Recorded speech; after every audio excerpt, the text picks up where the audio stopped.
കേരളത്തിലെ ആളുകൾ ഹെയർ ക്ലെൻസിങ്ങിന് വേണ്ടി പണ്ട് മുതലേ ഉപയോഗിച്ച് വരുന്ന ഒരു ലീഫാണല്ലേ ചെമ്പരത്തി. അത് ഉപയോഗിച്ചിട്ടാണ് അവർ വെരി വിസ്കസ് ആയിട്ടുള്ള താളി പ്രിപ്പയർ ചെയ്യുന്നത്. ഈ പ്രാക്ടീസ് പലർക്കും ഇന്ന് ഫെമിലിയർ ആയിരിക്കും. അതിനോട് നല്ല പോലെ സാമ്യം തോന്നിക്കുന്ന പ്രിപ്പറേഷനാണ് കേട്ടോ ദ ആയുർ എക്സ്ട്രാക്റ്റിൻ്റെ ഹെയർ വാഷ് പൗഡർ.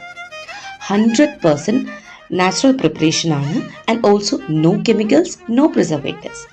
എല്ലാ ഹെർബ്സും സൺഡ്രൈഡ് ആയിട്ടാണ് ചെയ്യുന്നത്.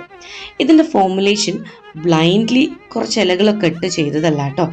പെർഫെക്റ്റ് ക്ലെൻസിങ്ങിനും അതുപോലെ ഹെയർ ഡ്രൈ ആവാതെ നോക്കി ഡാൻഡ്രഫ് കൂടെ പോകുന്ന രീതിയിലാണ് ഇത് ഫോർമുലേറ്റ് ചെയ്തത്.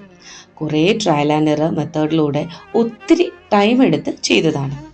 ഇതിനകത്ത് നമ്മൾ മെയിൻലി ആഡ് ചെയ്ത ഹെർബ്സ് ആണ് ചെമ്പരത്തി, പാടയില, ഉഴിഞ്ഞ, ആൻറ്റി ഡാൻഡ്രഫ് പ്രോപ്പർട്ടിയുള്ള triphala, neem and tulsi. And definitely complete ക്ലെൻസിങ്ങിന് വേണ്ടിയും സാപ്പോണിഫിക്കേഷന് വേണ്ടിയിട്ടും സോപ്നട്ട് ആൻഡ് ഷിക്കാക്ക. ബേസിക്കലി ഇതിൻ്റെ റേഷ്യോ ആണ് മെയിൻ തിങ്. ഹെയർ ഓയിലിൻ്റെ കൂടെ ഇത് കോമ്പിനേഷൻ ആയിട്ടാണ് നമ്മൾ കൊടുക്കുന്നത്. And I'm getting beautiful result. അതിലൊന്ന് ഞാനിവിടെ അറ്റാച്ച് ചെയ്യാം. മുമ്പത്തേക്കാളും ഇമ്പ്രൂവ്മെന്റ് തന്നെയാണ് ഫീൽ ചെയ്യുന്നത്. ഞാൻ നെക്സ്റ്റ് മന്ത് ഓർഡർ ചെയ്യാൻ വേണ്ടിയിട്ട് നിൽക്കുക. എണ്ണ കഴിഞ്ഞിട്ടില്ല, പകുതിയും കൂടി ഉണ്ട്. അത് തീരുമ്പോഴത്തേക്കും അടുത്തത് ഓർഡർ ചെയ്യാനായിട്ടുള്ള ഇതിലായിരുന്നു. ആക്ച്വലി ഹെയർ വാഷ് പൗഡർ നല്ല അടി മീൻസ് നല്ല രസം മീൻസ് അതായത് നമ്മുടെ താളിൻ്റെ നല്ലൊരു കൺസിസ്റ്റൻസി ഫീൽ ചെയ്യുന്നുണ്ട് അതിന്. പിന്നെ മാത്രമല്ല ഭയങ്കര മൈൽഡാണ്, നന്നായിട്ട് ക്ലൻസ് ആകുന്നുണ്ട്.